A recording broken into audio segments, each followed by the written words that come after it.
ब्रह्मा शिवार्चन विधिं विधिभिर्विदित्वा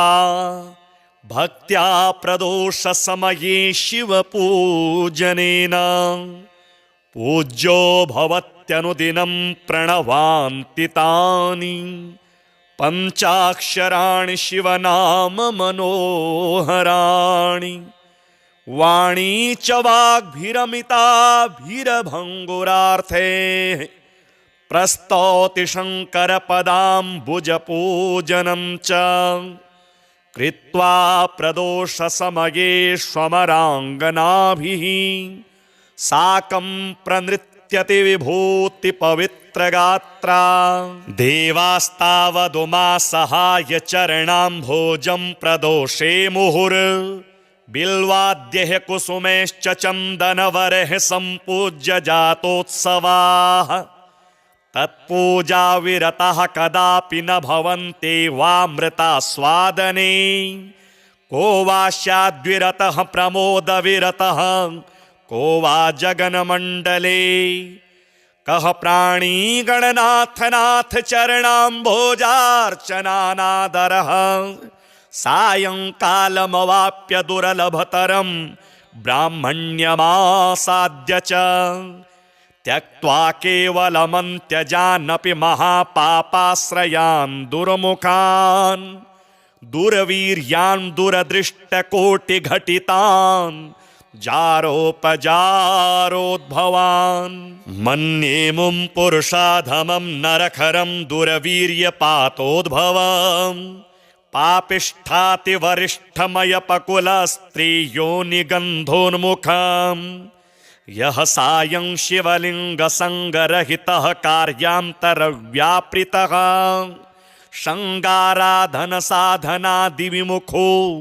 भूभाररूपः परम्। तद्वंशः प्रलयं प्रयाति सहसा तन्नाशकैस्तैर्विना। ब्रह्माण्डप्रलये प्रदोषसमये यः शङ्करानर्चकः तच्चित्तं खलु पित्तपीतमनिशं तातोऽपि तस्याधमः। तन्माता व्यभिचारिणी सुनकजा जातापि सारासभे। ब्रह्माण्डानि पुनाति शङ्करपरः सायं शिवाराधकः। तत्तातः सुकृती सती च जननी तत्सोदरो ब्राह्मणः। तत्सन्तानसमृद्धिरप्यनुदिनं तस्याभिवृद्धिः सदा। सन्तोषैर्धनधान्यदारविभवा द्यभ्युच्चयः सन्ततम्। तत्पादाब्जरजः परं शिरसि मे तस्मै नमः सर्वदा। यः सायं शिवलिङ्गपूजनतः श्रान्तः प्रणामैर्मुहुः। नृत्योत्साहकरः कराद्यभिनयः अत्यादरादादर। व्याहरेर्हरशङ्कर स्मरहर त्राहीत्यमन्दोत्सव। सङ्गस्तेन ममास्तु सन्ततमुमाकान्तं प्रदोषेषु यः। क्षीराद्यैरभिषिच्य लिङ्गविलयं श्रीचन्दनालेपनेः। बिल्वैरप्यमलैरमन्दविलसद्गन्धैर्मरन्दान्वितेः। कुन्दैरर्चयति प्रकृष्टविभवैः कर्पूरदीपादिभिः। सत्सङ्गे दिनयापनं भवतु मे यः सायमीशार्चनं। ध्यात्वानन्दघनो विभूतिकवचो रुद्राक्षभूषोत्सवः। जिह्वा शङ्करनामरूपसुसुधा पुरादरास्वादनं। व्यासक्ता शिवलिङ्गपूजनमहोत् साहस्य सायं मुहुः।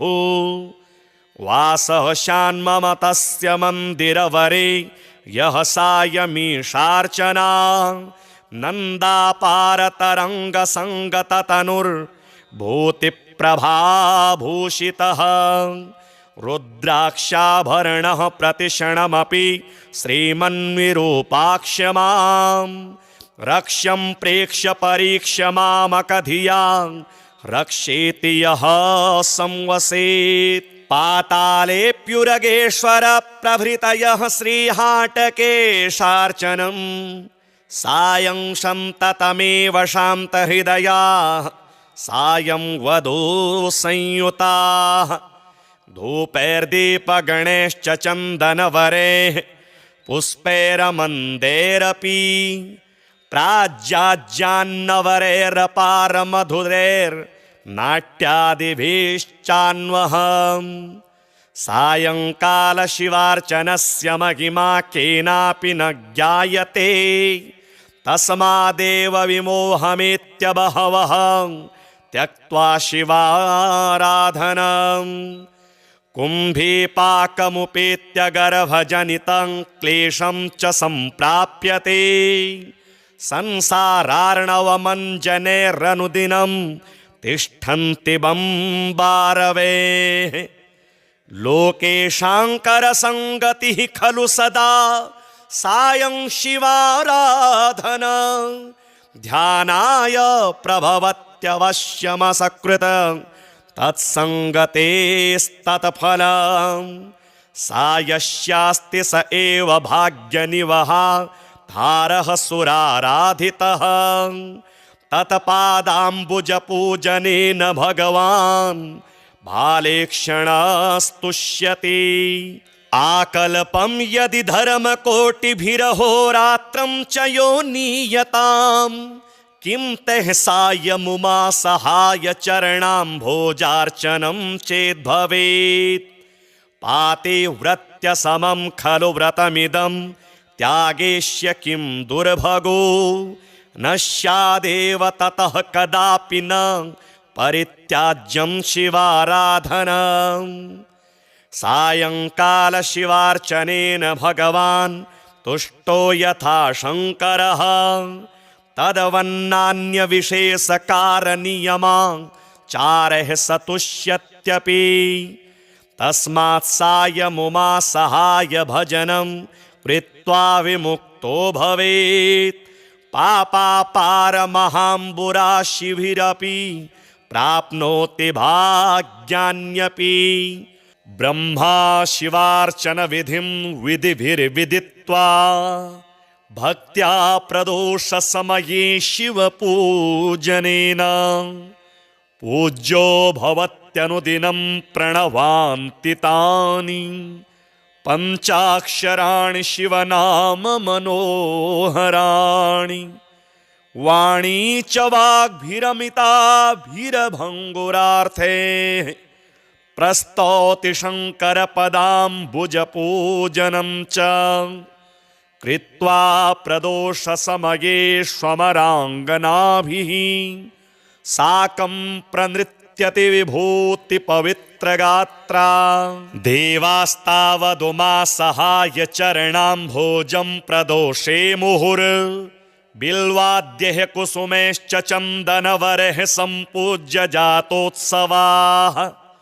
तत्पूजा विरतः कदापि न भवन्ति वामृतास्वादने को वा स्याद्विरतः प्रमोदविरतः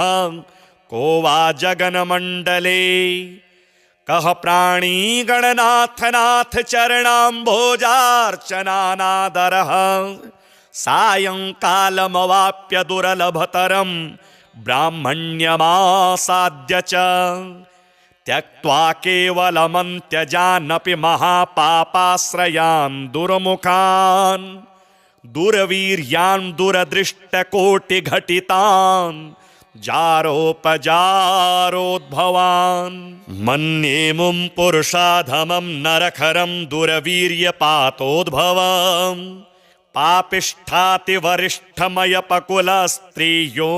पापिष्ठातिवरिष्ठमयपकुलस्त्रीयोनिगन्धोन्मुखम् यः सायं शिवलिङ्गसङ्गरहितः कार्यान्तरव्यापृतः शृङ्गाराधनसाधनादिविमुखो भूभाररूपः परम् तद्वंशः प्रलयं प्रयाति सहसा तन्नाशकैस्तैर्विना ब्रह्माण्डप्रलये प्रदोषसमये यः शङ्करानर्चकः तच्चित्तं खलु पित्तपीतमनिशं तातोऽपि तस्याधमः तन्माता व्यभिचारिणी सुनकजा जातापि सारासभे ब्रह्माण्डानि पुनाति शङ्करपरः सायं शिवाराधकः तत्तातः सुकृती सती च जननी तत्सोदरो ब्राह्मणः तत्सन्तानसमृद्धिरप्यनुदिनं तस्याभिवृद्धिः सदा सन्तोषैर्धनधान्यदारविभवा द्यभ्युच्चयः सन्ततम् तत्पादाब्जरजः परं शिरसि मे तस्मै नमः सर्वदा यः सायं शिवलिङ्गपूजनतः श्रान्तः प्रणामैर्मुहुः नृत्योत्साहकरः कराद्यभिनयः अत्यादरादादर व्याहरेर्हरशङ्कर स्मरहर त्राहीत्यमन्दोत्सव सङ्गस्तेन ममास्तु सन्ततमुमाकान्तं प्रदोषेषु यः क्षीराद्यैरभिषिच्य लिङ्गविलयं श्रीचन्दनालेपनेः बिल्वैरप्यमलेरमन्दविलसद्गन्धैर्मनन्दान्वितेः कुन्दैरर्चयति प्रकृष्टविभवैः कर्पूरदीपादिभिः सत्सङ्गे दिनयापनं भवतु मे यः सायमीशार्चनं ध्यात्वानन्दघनो विभूतिकवचो रुद्राक्षभूषोत्सवः जिह्वा शङ्करनामरूपसुसुधा पुरादरास्वादनं व्यासक्ता शिवलिङ्गपूजनमहोत् साहस्य सायं मुहुः वासः शान्मम तस्य मन्दिरवरे यः सायमीशार्चना नन्दापारतरङ्गसङ्गततनुर्भूतिप्रभाभूषितः रुद्राक्षाभरणः प्रतिक्षणमपि श्रीमन्विरूपाक्ष्यमां रक्ष्यं प्रेक्ष्य परीक्ष्य मामकधिया रक्षेति यः संवसेत् पातालेऽप्युरगेश्वर प्रभृतयः श्रीहाटकेशार्चनं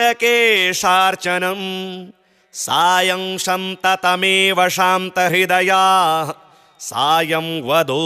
संयुताः धूपैर्दीपगणैश्च चन्दनवरेः पुष्पैरमन्दैरपि प्राज्याज्यान्नवरैरपारमधुरैर्नाट्यादिभिश्चान्वहम् सायङ्कालशिवार्चनस्य महिमा केनापि न ज्ञायते तस्मादेव विमोहमेत्य बहवः त्यक्त्वा शिवाराधनम् कुम्भीपाकमुपेत्य गर्भजनितं क्लेशं च सम्प्राप्यते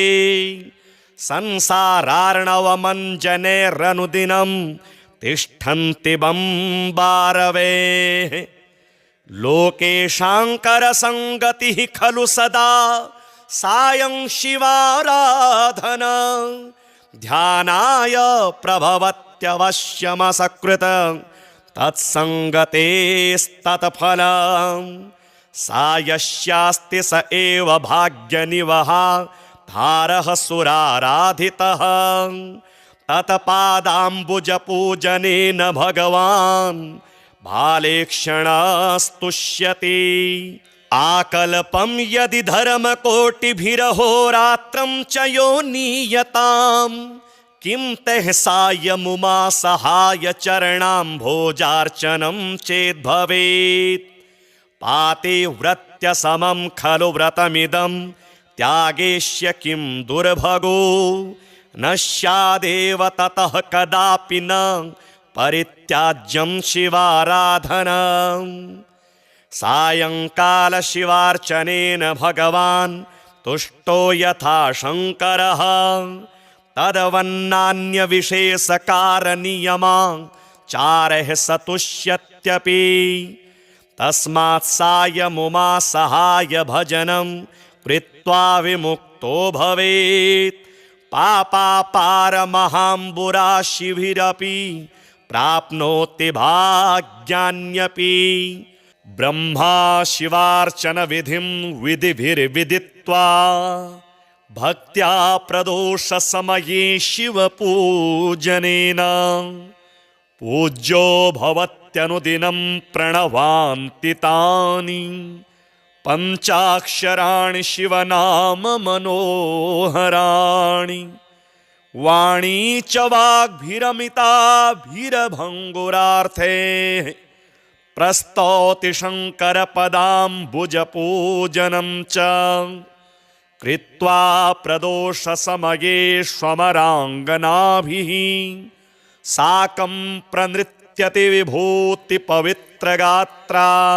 देवास्तावदुमा सहाय चरणाम्भोजं प्रदोषे मुहुर् बिल्वाद्यैः कुसुमैश्च चन्दनवरैः सम्पूज्य जातोत्सवाः तत्पूजा विरतः कदापि न भवन्ति वामृतास्वादने को वा स्याद्विरतः प्रमोदविरतः को वा जगन्मण्डले कः प्राणी गणनाथनाथ चरणाम्भोजार्चनानादरः सायंकालमवाप्य दुर्लभतरं ब्राह्मण्यमासाद्य च त्यक्त्वा केवलमन्त्यजानपि महापापाश्रयान् दुर्मुखान् दुर्वीर्यान् दुरदृष्टकोटिघटितान् जारोपजारोद्भवान् मन्येमुं पुरुषाधमं नरखरं दुर्वीर्यपातोद्भवम् पापिष्ठातिवरिष्ठमयपकुलस्त्रीयोनिगन्धोन्मुखम् यः सायं शिवलिङ्गसङ्गरहितः कार्यान्तरव्यापृतः शृङ्गाराधनसाधनादिविमुखो भूभाररूपः परम् तद्वंशः प्रलयं प्रयाति सहसा तन्नाशकैस्तैर्विना ब्रह्माण्डप्रलये प्रदोषसमये यः शङ्करानर्चकः तच्चित्तं खलु पित्तपीतमनिशं तातोऽपि तस्याधमः तन्माता व्यभिचारिणी सुनकजा जातापि सारासभे ब्रह्माण्डानि पुनाति शङ्करपरः सायं शिवाराधकः तत्तातः सुकृते सती च जननी तत्सोदरो ब्राह्मणः तत्सन्तानसमृद्धिरप्यनुदिनं तस्याभिवृद्धिः सदा सन्तोषैर्धनधान्यदारविभवाद्यभ्युच्चयः सन्ततम् तत्पादाब्जरजः परं शिरसि मे तस्मै नमः सर्वदा यः सायं शिवलिङ्गपूजनतः श्रान्तः प्रणामैर्मुहुः नृत्योत्साहकरः कराद्यभिनयः अत्यादरादादर व्याहरेर्हरशङ्कर स्मरहर त्राहित्यमन्दोत्सव सङ्गस्तेन ममास्तु सन्ततमुमाकान्तं प्रदोषेषु यः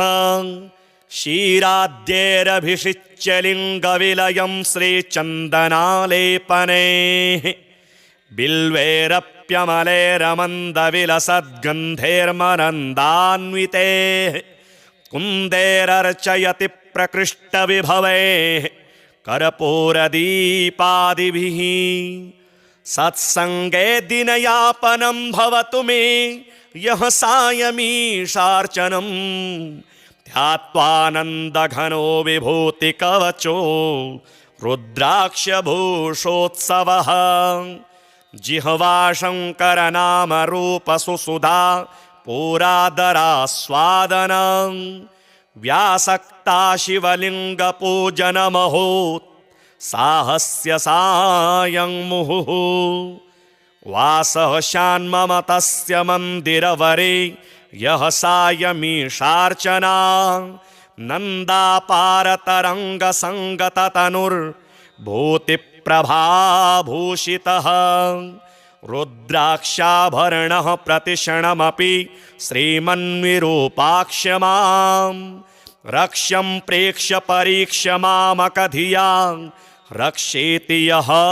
संवसेत् पातालेऽप्युरगेश्वर प्रभृतयः श्रीहाटकेशार्चनम्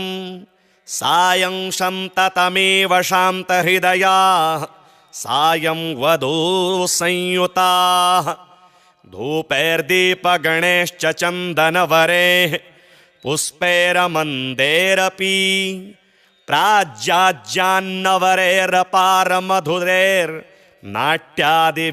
प्राज्याज्यान्नवरैरपारमधुरैर्नाट्यादिभिश्चान्वहम् सायंकालशिवार्चनस्य महिमा केनापि न ज्ञायते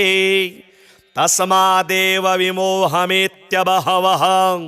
त्यक्त्वा शिवाराधनम् कुम्भीपाकमुपेत्य गर्भजनितं क्लेशं च सम्प्राप्यते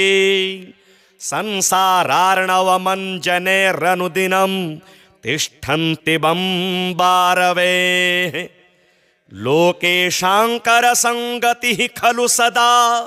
सायं शिवाराधना ध्यानाय प्रभवत्यवश्यमसकृत तत्सङ्गतेस्तत्फलं सायस्यास्ति स एव भाग्यनिवहा धारः सुराराधितः तत्पादाम्बुजपूजनेन भगवान् भालेक्षणस्तुष्यति आकल्पं यदि धर्मकोटिभिरहोरात्रं च यो नीयताम् किं तैः सायमुमा सहाय चरणाम्भोजार्चनं चेद्भवेत् पातिव्रत्य समं खलु व्रतमिदं त्यागेष्य किं दुर्भगो न स्यादेव ततः कदापि न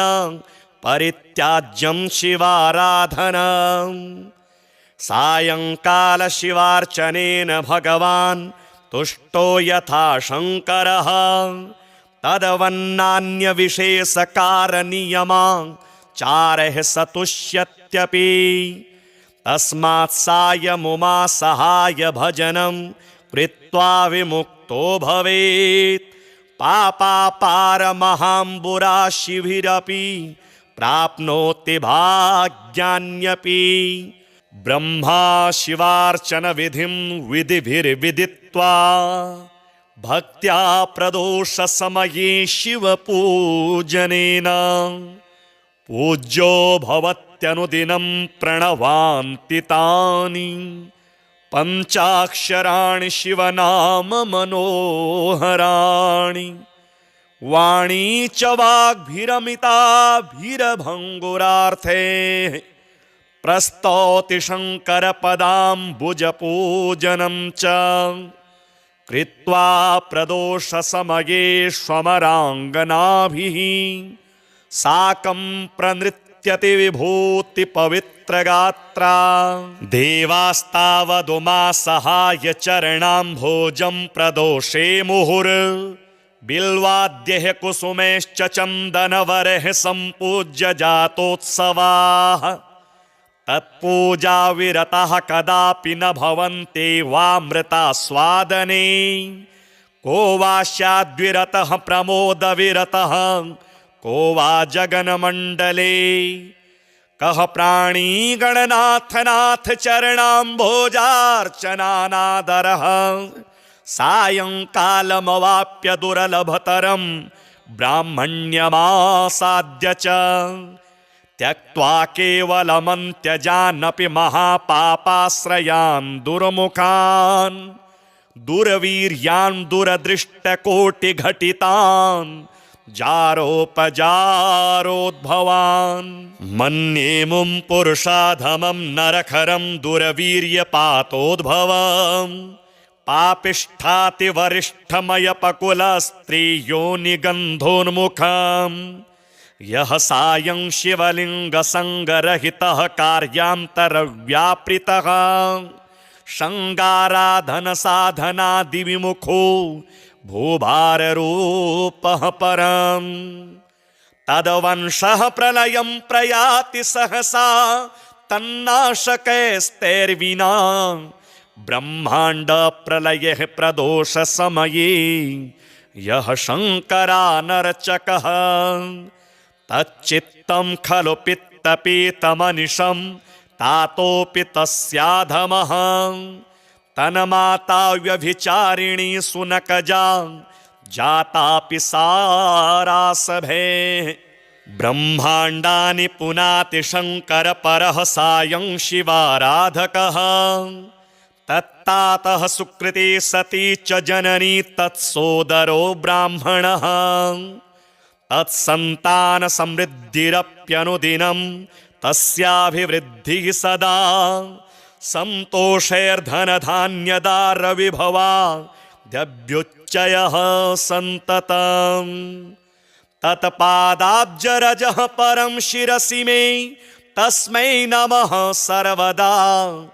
यः सायं शिवलिङ्गपूजनतः श्रान्तः प्रणामैर्मुहुः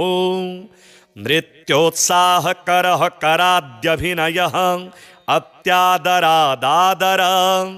व्याहरेर्हरशङ्करस्मरहर त्राहीत्यमन्दोत्सव सङ्गस्तेन ममास्तु सन्ततमुमाकान्तं प्रदोषेषु यः क्षीराद्यैरभिषिच्य लिङ्गविलयं श्रीचन्दनालेपनेः बिल्वैरप्यमलेरमन्दविलसद्गन्धैर्मनन्दान्वितेः कुन्दैरर्चयति प्रकृष्टविभवैः कर्पूरदीपादिभिः सत्सङ्गे दिनयापनं भवतु मे यः सायमीशार्चनम् ध्यात्वानन्दघनो विभूतिकवचो रुद्राक्षभूषोत्सवः जिह्वा शङ्करनामरूपसुसुधा पुरादरास्वादनं व्यासक्ता शिवलिङ्गपूजनमहोत्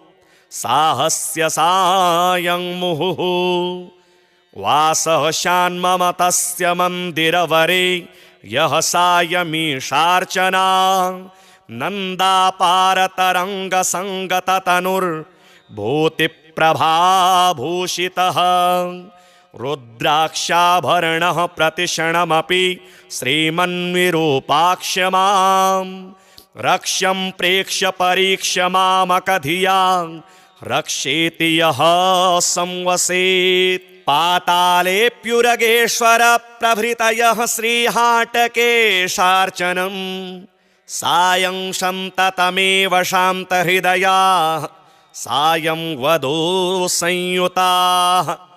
धूपैर्दीपगणैश्च चन्दनवरेः पुष्पैरमन्दैरपि प्राज्याज्यान्नवरैरपारमधुरैर्नाट्यादिभिश्चान्वहम्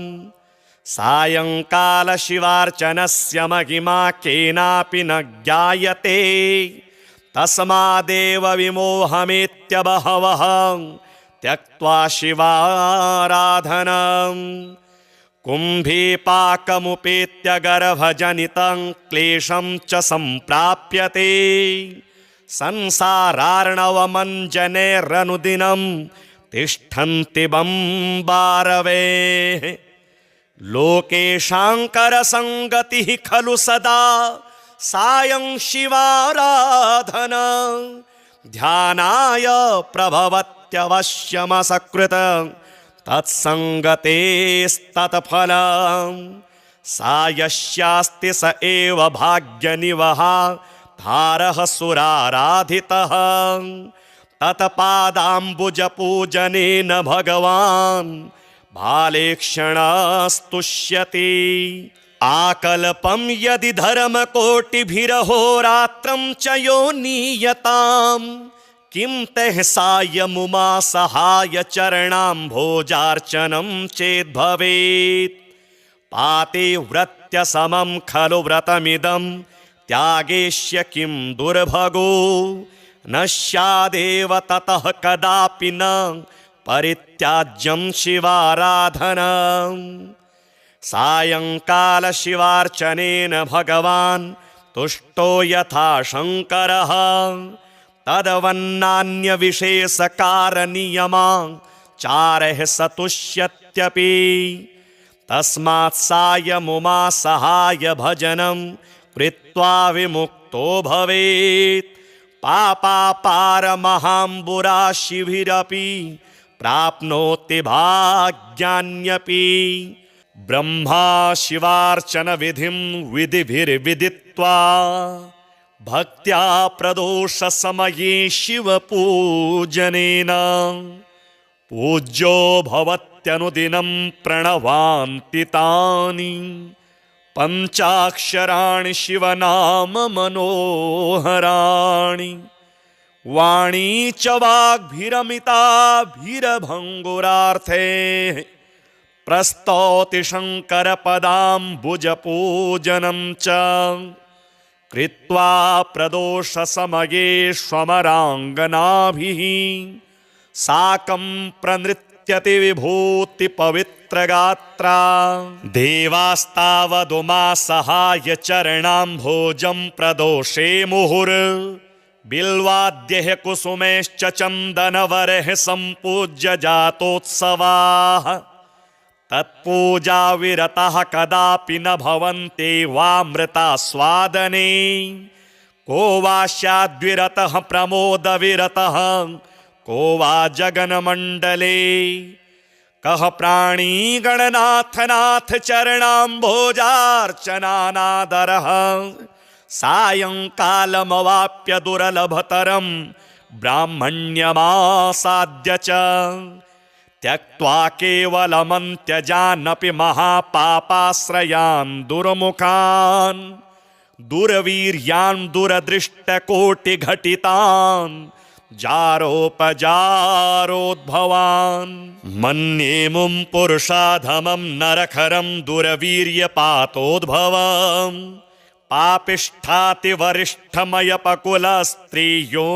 पापिष्ठातिवरिष्ठमयपकुलस्त्रीयोनिगन्धोन्मुखम् यः सायं शिवलिङ्गसङ्गरहितः कार्यान्तरव्यापृतः शृङ्गाराधनसाधनादिविमुखो भूभाररूपः परम् तद्वंशः प्रलयं प्रयाति सहसा तन्नाशकैस्तैर्विना ब्रह्माण्डप्रलये प्रदोषसमये यः शङ्करानर्चकः तच्चित्तं खलु पित्तपीतमनिशं तातोऽपि तस्याधमः तन्माता व्यभिचारिणी सुनकजा जातापि सारासभे ब्रह्माण्डानि पुनाति शङ्करपरः सायं शिवाराधकः तत्तातः सुकृते सती च जननी तत्सोदरो ब्राह्मणः तत्सन्तान समृद्धिरप्यनुदिनं तस्याभिवृद्धिः सदा सन्तोषैर्धनधान्यदारविभवा द्यभ्युच्चयः सन्ततम् तत्पादाब्जरजः परं शिरसि मे तस्मै नमः सर्वदा यः सायं शिवलिङ्गपूजनतः श्रान्तः प्रणामैर्मुहुः नृत्योत्साहकरः कराद्यभिनयः अत्यादरादादर व्याहरेर्हरशङ्कर स्मरहर प्राहित्यमन्दोत्सव सङ्गस्तेन ममास्तु सन्ततमुमाकान्तं प्रदोषेषु यः क्षीराद्यैरभिषिच्य लिङ्गविलयं श्रीचन्दनालेपनेः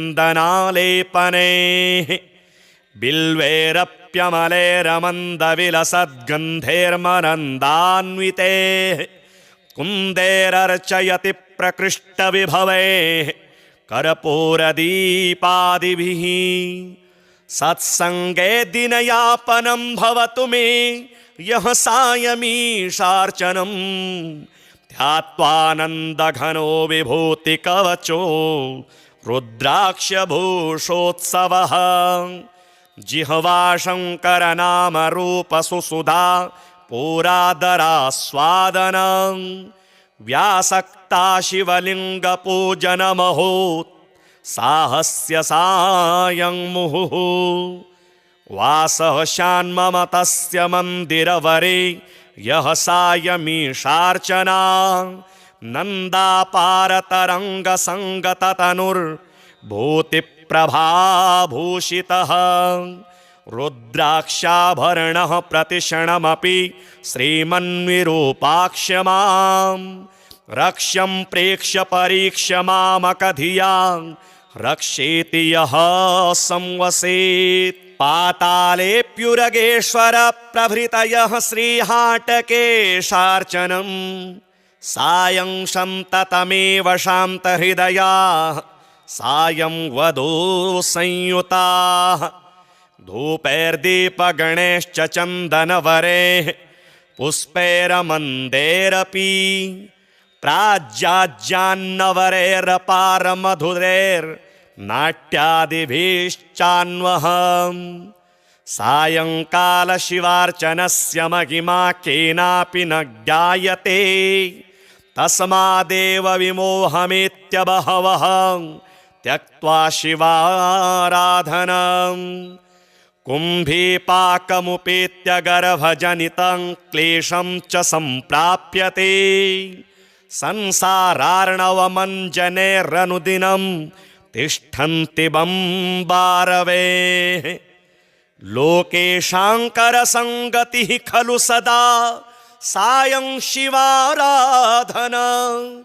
ध्यानाय प्रभवत्यवश्यमसकृत तत्सङ्गतेस्तत्फलं सायस्यास्ति स एव भाग्यनिवहा धारः सुराराधितः तत्पादाम्बुजपूजनेन भगवान् भालेक्षणस्तुष्यति आकल्पं यदि धर्मकोटिभिरहोरात्रं च यो नीयताम् किं तैः सायमुमा सहाय चरणाम्भोजार्चनं चेद्भवेत् पातिव्रत्य समं खलु व्रतमिदं त्यागेष्य किं दुर्भगो न स्यादेव ततः कदापि न परित्याज्यं शिवाराधनम् सायङ्कालशिवार्चनेन भगवान् तुष्टो यथा शङ्करः तदवन्नान्यविशेषकारणनियमाचारैः स तुष्यत्यपि तस्मात् सायमुमा सहाय भजनं कृत्वा विमुक्तो भवेत् पापापारमहाम्बुराशिभिरपि प्राप्नोति भाग्यान्यपि